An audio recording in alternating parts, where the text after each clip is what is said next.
북한의 러시아 파병이 국제 안보 지형에 큰 파문을 낳고 있는 가운데 북한은 오늘은 대륙간 탄도미사일 발사 도발까지 감행했습니다. 이미 전투가 벌어졌고 전사자도 다수 나왔다는 비공식 관측 등 전선에선 긴박한 소식도 잇따르고 있습니다.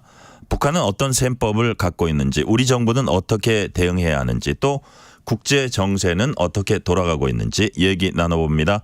오랜 시간 군사 전문 기자로 활동했던 군사와 무기체계 전문가 유영원 국민의힘 의원 나오셨습니다. 유영원 의원님 어서 오세요. 네, 안녕하세요. 자, 유영원 의원님께서는 오랫동안 조선일보 군사 전문 기자로 이제 활동을 하셨고요. 따라서 이제 북한의 군사 도발은 항상 주요 관심사셨을 것 같아요. 또 이제 지금 국방위원 또 국회 국방위원 하고 계시고요.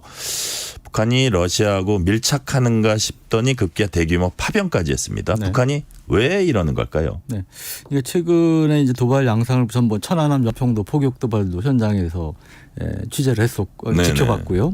이제 그런데 최근에 이 특징 중에 하나는 북한이 비공개로 이제 해외 파병을 한 적은 있습니다. 중동전이나 베트남전이나 주로 이제 소규모 공군 조종사 중심으로 이제 파병을 했었지만 이렇게 대규모 지상군을 파병한 것은 처음이죠.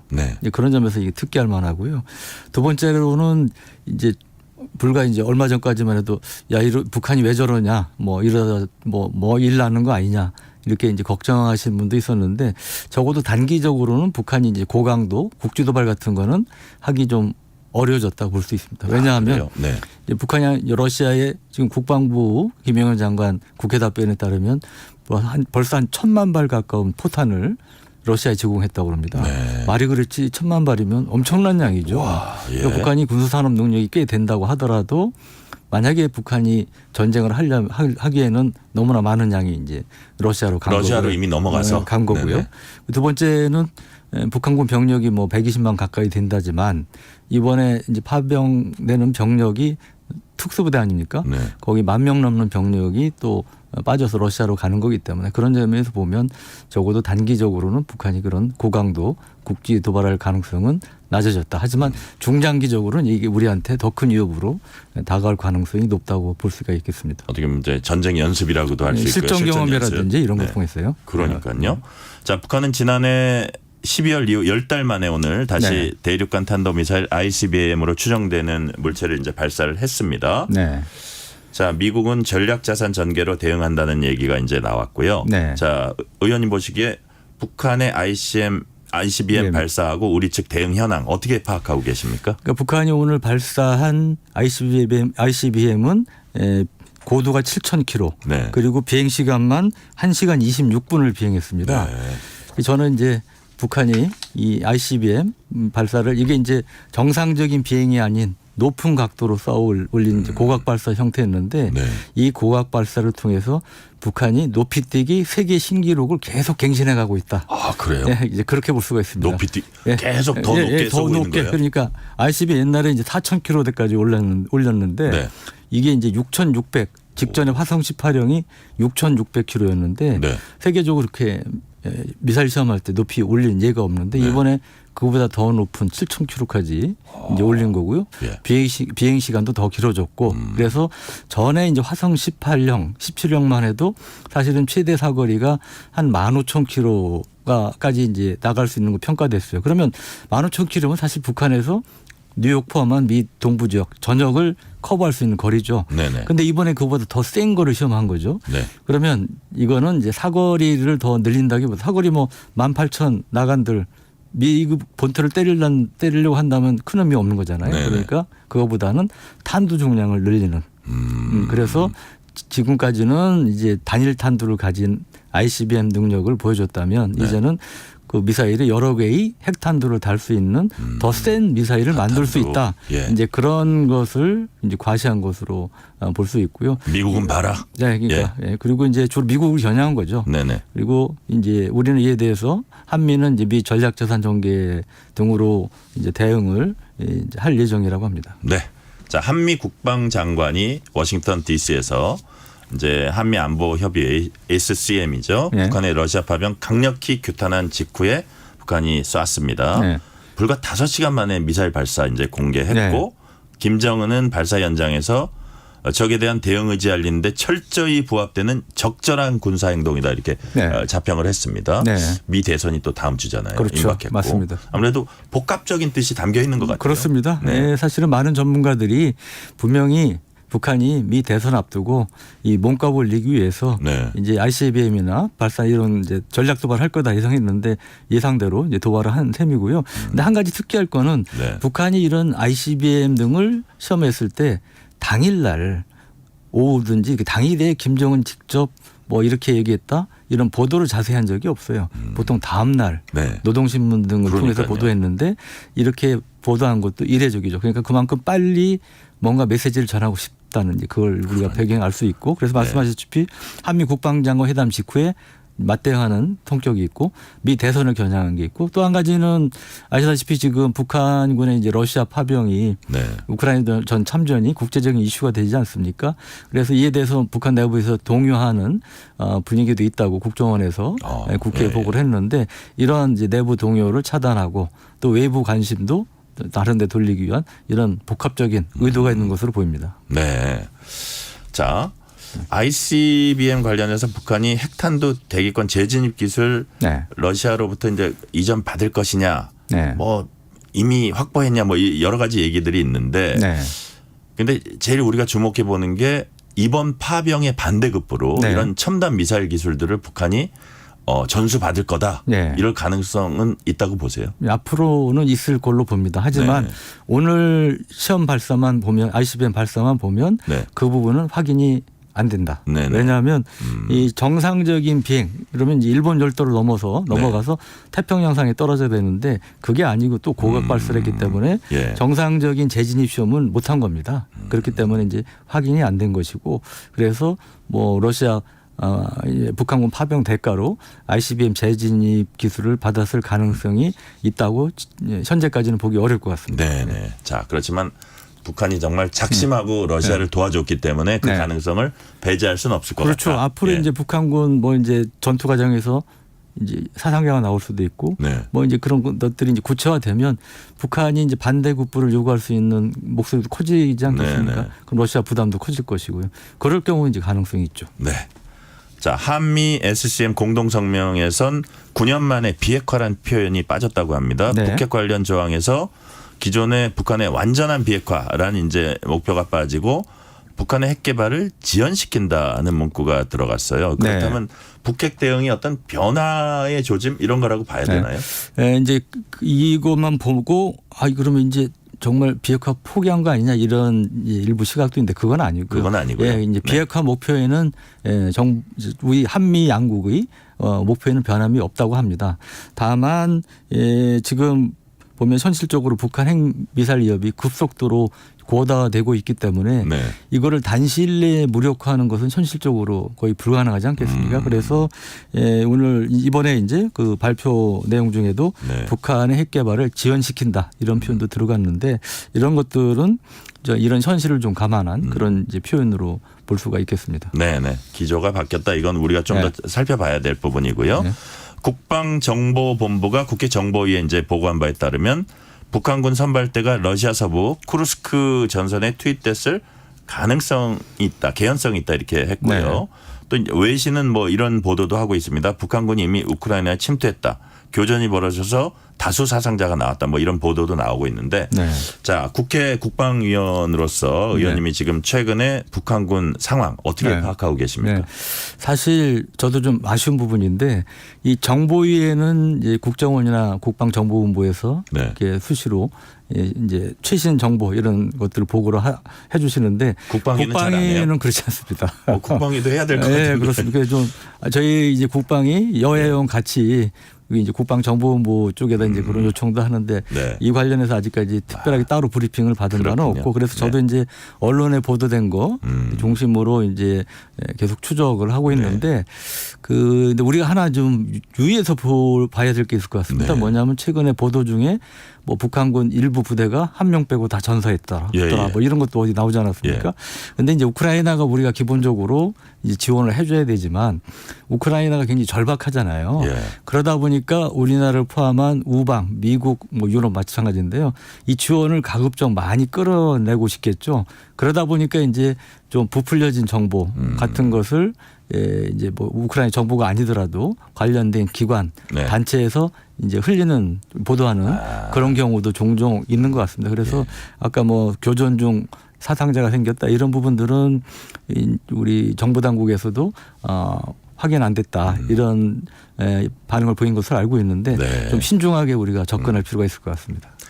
자, 북한군은 주로 이제 폭풍군단이라 그러는데요. 산악 네. 지형에 맞춰서 훈련해 왔다고 하는데 네. 침투된 그 쿠르스크 지역 같은 경우는 완전히 평야래요. 뭐 네. 산이 전혀 없다고 하는데 그렇다면 그 지금까지 훈련해 온 거에 좀 맞지 않고 완전히 위험에 노출될 수도 있다 이런 관측도 네. 이제 나오는데 네. 이 부분은 어떻게 보세요? 맞습니다. 예. 네. 그 쿠르스크 지역 이제 영상도 많이 이제 보도가 되고 있지 않습니까? 네네. 보면은 산이 안 보이죠. 예, 예. 예, 그야말로 드넓은 평원인데 이 쿠르스크 지역이 2차 대전 때 이제 독일하고 소련의 전차 무려 6,000대가 네. 사상 최대의 전차전을 벌인 곳입니다. 그렇군요. 그 정도로 이제 드넓은 6,000대. 6,000대. 와. 예, 그러니까 독일 2,800대, 소련 3,200대에서 네. 6,000대의 전차가 맞붙었던 그런 지역이에요. 그러니까 이제 그 얼마나 넓은 평원 거기 지역인지. 뭐 도망갈 데가 없네요. 예, 그러니까 요즘 이제 영상에도 나오는데 우크라이나 군 드론에 러시아 군들이 속수무책으로 당하는 이런 것들 모습이 나오는데 그 대상이 이제는 북한군이 될 수도 있는 거죠. 네. 그리고 북한군의 이제 폭풍 군단이 이제 일부 이제 설왕설래 하지 않습니까? 네네. 이게 최정예 특수부대로 처음에 알려졌는데 보니까 좀 별로인 부대 같더라 이런 얘기도 나오는데 저는 최정예는 아니고 그래도 정예 부대는 맞다. 그렇게 봅니다. 왜냐하면 이 부대의 뿌리가 옛날 1968년에 유명한 청와대 기습 사건을 일으켰던 김신조 1, 2사군 네. 부대가 이제 그 뿌리라고 볼 수 있고 네. 그래서 이 부대의 주목적은 유사시에 우리 뭐 태백산맥이나 이런 산을 타고 신속하게 우리 후방 지역에 침투해서 게릴라전을 벌이는 게 주목적입니다. 그러니까 산을 타고 이동하려면 무거운 무기 이거는 갖고 다니기 힘들겠죠. 그러니까요. 그래서 이제 경보병 부대라고 부르는 거죠. 가변 무장하고 움직여야 되고 그러니까 얼핏 보면 장비는 흔히 쓰는 표현으로 좀 허접해 보이는데 체력이라든지 이런 거 보면 김정은이 시찰할 때 보면 거의 차력 시범 보이듯이 이런 모습도 이제 보셨을 텐데요. 그러니까 이제 체력이라든지 이런 건 상당히 높은 부대입니다. 그래서 전투력은 무시할 수 없다. 다만 이런 특수한 북한 산악 지역이 아닌 평원이기 때문에 상당히 이제 북한군이 피해를 입을 수 있다는 거고요. 또 하나 이제 별로 언론에서 관심을 아직까지 제가 볼 때는 별로 보도된 걸 못 봤는데 중요한 또 포인트가 하나 있습니다. 어떤 겁니까?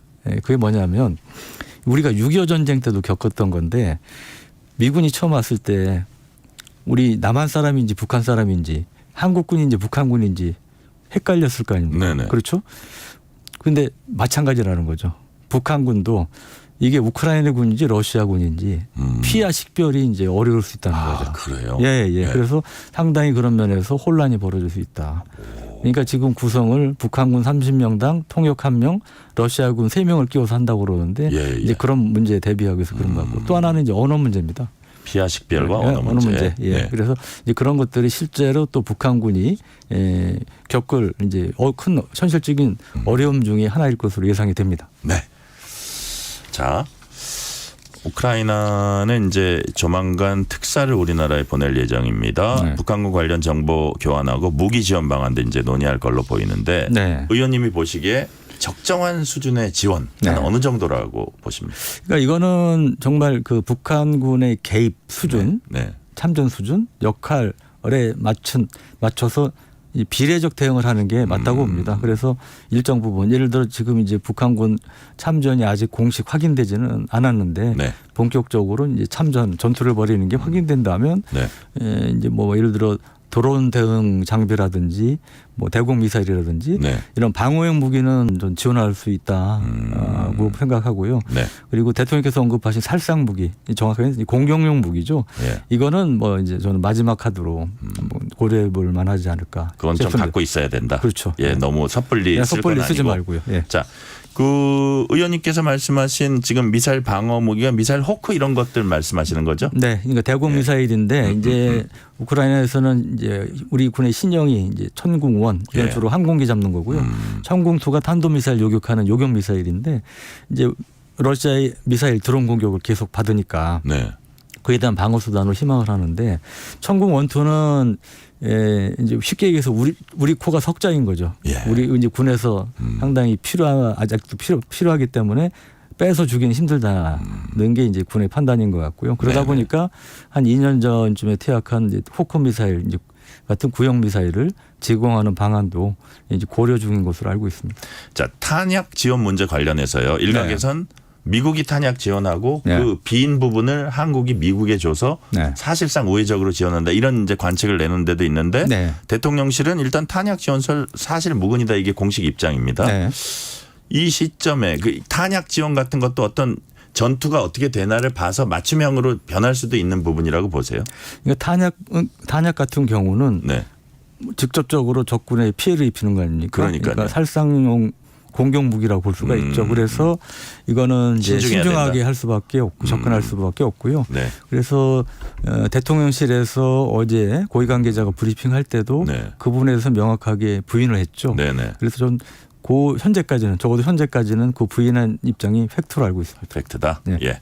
정부가 전황 분석팀 보낼 준비하고 있다는 얘기 나옵니다. 야권은 보내려면 비밀리에 보내든가 공개적으로 보내려면 의회 동의 구하라 이렇게 주장합니다. 전황 분석팀 또 참관단 이걸 국회 동의 받아야 됩니까? 이제 국방부 훈령에 국회 동의를 필요하는 부분, 그다음에 필요 없는 부분 구분이 돼 있는데 부대 단위로 파병할 때는 이제 국회 동의를 받게 돼 있지만 그 외에는 이제 동의가 필요 없는 걸로 돼 있습니다. 그런데 이제 전황 분석단, 이른바 이제 모니터링단 이 경우는 그러면서 보면 국회 동의가 필요 없다는 게 정부 판단이고요. 저도 그 부분에 동의를 합니다. 그리고 야당에서 가려면 비밀리에 가지 왜 그러느냐고 얘기를 하시는데 저는 정말 진지하게 여쭤보고 싶습니다. 그래 비밀리에 보내는 게 뒤늦게 보낸 걸 뒤늦게 야당에서 아셨을 때 그러면 가만히 그거를 야당이 용인해 줄 수 있는지 저는 그것부터 한번 여쭙고 싶습니다. 자, 야권은 또 정보상 공개 둘러싸고 우리나라가 좀 앞서가는 거 아니냐 이런 우려 나타냈습니다. 실제로 이제 미국과 나토가 발표하기 전에 우리 정보 당국이 북한군 파병 먼저 공개를 했고요. 자, 우리가 정보 공개에 다소 앞서가는 게 우방 간 어떤 공조를 깨는 겁니까? 아니면 대세에 지장 없는 겁니까? 저는 깨는 건 아니라고 봅니다. 왜냐하면 2년 전 벌써 2년 넘었죠. 그 2월에 러시아가 우크라이나를 침공하기 전에 그때 이례적으로 미국이 정찰위성 사진 정보 같은 거를 미리 노출을 했습니다. 리크를 한 거죠. 러시아가 이렇게 침공 준비하고 있다. 이게 여러 가지 이유가 있는 거죠. 일종의 이제 국제적인 여론전, 그다음에 먹튀하기 위한 거 뭐 그런 건데 이번의 경우도 사실은 우리가 어떻게 보면 이제 국정원에서 이례적으로 자세히 정보를 공개했는데 저는 이게 이제 우리 입장에서는 직접적인 당사자 아닙니까? 그래서 북한의 그러한 움직임을 국제사회에 미리 알리는 것이 국익에도 도움이 된다고 판단해서 공개한 걸로 알고 있습니다. 다 그것까지 감안하고 정부에서 한 거다는 말씀이시고요. 자, 윤 대통령은 그 우크라이나 대통령에 의해서 트리도 캐나다 총리와 통화해서 북한 파병 관련 논의했습니다. 우크라이나는 당사국이나 그렇다고 치고 캐나다 총리와는 어떤 논의를 할까요? 그러니까 이게 보면 캐나다와 우크라이나가 히스토리가 있더라고요. 아, 그래요? 그러니까 19세기 우크라이나가 이제 구소련의 일부였을 때 우크라이나인들이 캐나다로 많이 이주를 했답니다. 그리고 20세기 들어서도 소련 독재 피해서 우크라이나 사람들이 캐나다로 이주를 또 많이 했다고 그러고 그래서 캐나다는 우크라이나의 나토 가입을 지지하는 그런 입장을 취하고 있고 우크라이나 전쟁이 발발하니까 캐나다는 적극적으로 또 러시아를 강력 비판하고 그다음에 독자적인 러시아 제재도 취할 정도로 그런 특별한 인연을 갖고 있는 그런 나라입니다. 그래서 그리고 뭐 곡사포 같은 것도 지원을 했다고 그러고요. 그런 점에서 이 우크라이나를 강력 지지하는 자유민주주의 같은 자유민주주의 진영 차원에서 논의를 한 걸로 알고 있습니다. 자, 북한이 파병에 이어서 ICBM까지 쏜 상황에서 추가 핵실험이 이제 가시권에 들어왔다 이런 관측들이 나오고 있는데요. 실제로 정보 당국이 이제 북한 동향 예의주시하고 있다고 하는데 네. 의원님 보시기에 추가 핵실험 어느 정도 진행된 걸로 파악하고 계십니까? 사실은 북한의 이제 추가 7차 네. 핵실험은 벌써 한 2년 전부터 거의 단추만 누르면 될 정도로 준비돼 있다. 이런 네네. 이제 평가가 계속 나왔었죠. 그 최근에 뭐 동향이 있다 이런 얘기도 근데 있어요. 추가적으로 네. 또 구체적인 구체적으로 준비한 동향이 파악이 된 것 같습니다. 네네. 더구나 이제 이 핵실험은 미 대선을 전후해서 북한이 쓸 수 있는 네. 마지막 가장 강력한 이 전략 도발, 네. 전략 카드죠. 예, 네, 예. 그런 점에서 개연성은 있다고 보고요. 그래서 이제 국방정보본부에서도 핵심 풍계리 핵심장 내부 준비를 마쳤다. 네. 이제 어제 정부에 이제 보고를 했고, 그리고 기술적으로도 네. 북한이 이제 화산 31형이라고 직경한 50cm 되는 소형 핵탄두를 공개를 했는데 이건 아직 직접 터뜨려 보지는 않은 것으로 알고 있습니다. 그래서 네네. 군사 기술적인 측면에서도 이 화산 31형 전술 핵탄두를 직접 시험해 볼 필요성은 있고요. 네. 그러니까 언젠가는 이제 기술적으로도 해야 될 그런 이제 옵션입니다. 북한이 그 어떤 타이밍이 좋을까 이제 보고 있을 것 그렇죠. 같고요. 자, 러시아 파병과 관련해서 북한 내부적으로 정보 통제가 굉장히 엄격하다 이런 네. 얘기가 들립니다. 네. 아무래도 파병 명분 선전하지 않는 건 뭐 네. 내부 동요 때문에 그런 게 아닌가 이런 관측도 나오는데 네. 그래도 이게 아름아름 알려지지 않겠어요? 어떻다고 보세요?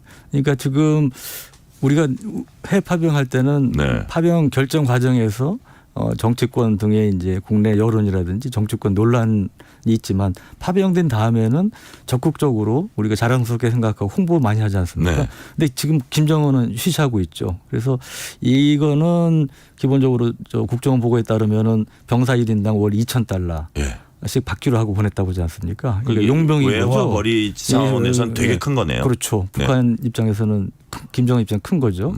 그런데 그걸 이제 부모들이 알았을 때 결국은 그것도 2,000달러가 그중에 몇 푼이나 그 당사자한테 돌아가겠어요. 대부분 이제 예. 김정은 수중으로 갈 텐데 이제 그런 점에서 또 우크라이나전 직접 참전한 뒤에 희생자가 나올 텐데 네. 부모 입장에서는 뭐 부모 심정이 다 똑같지 않겠습니까? 그래서 네네. 이제 내부 불만이라든지 이런 게 생길 수 있어서 아직까지 공개를 안 하는 것 같은데 그래도 이제 아름아름으로 소문이 퍼지는 모양입니다. 네, 네. 동의하는 이제 기미가 있다고 하고 네. 북한은 또 관련 가족들을 격리시키는 등의 조치, 차단 조치를 취하고 있다고 합니다. 네. 마지막 질문 드릴게요, 네. 의원님. 미국이 중국에게 철군하도록 그러니까 북한의 철군이죠. 영향력을 행사해달라고 요청했다는 뭐 얘기도 전해지고 있습니다. 자, 뭐 가능성이 있는 얘기입니까? 어떻게 보세요? 근데 이제 요새 이제 흥미로운 대목 중에 하나가 중국의 반응인데요. 예. 이 중국은 한마디로 표현하면 떨떠름한 표정인 것 같습니다. 떨떠름한. 네, 예. 떨떠름한. 네, 그래서 본래는 맹주였는데, 그죠? 네, 그렇죠. 그래서 중국하고 북한에 좀 이상 기류가 있다 이런 게 네. 지난번에 주중 대사관 국정감사장에서도 좀 언급이 됐었는데. 예, 예. 근데 30일에 이제 왕이 외교부장하고 안드레이 러시아 외무 차관이 회담을 했는데 이제 북한 파병 문제 관련된 언급은 적어도 공식적으로는 없었다고 해요. 예. 그런데 이게 타이밍상 아마 비공식적으로는 언급이 있어서 가능성이 많다고 이제 보여주고요. 네. 그리고 또 하나 이제 중국이 이번 회담을 공개한 거는 자기들 나름대로 이 북한의 파병 문제에 대해서 물밑 압박을 하고 있다는 신호를 예, 예. 외부에 알리려는 의도가 좀 있는 거 아니냐 이런 해석도 가능할 것 같습니다. 네. 오늘 말씀은 여기까지 듣겠습니다. 지금까지 유용원 국민의힘 의원이었습니다. 네. 의원님 말씀 감사합니다. 네, 감사합니다.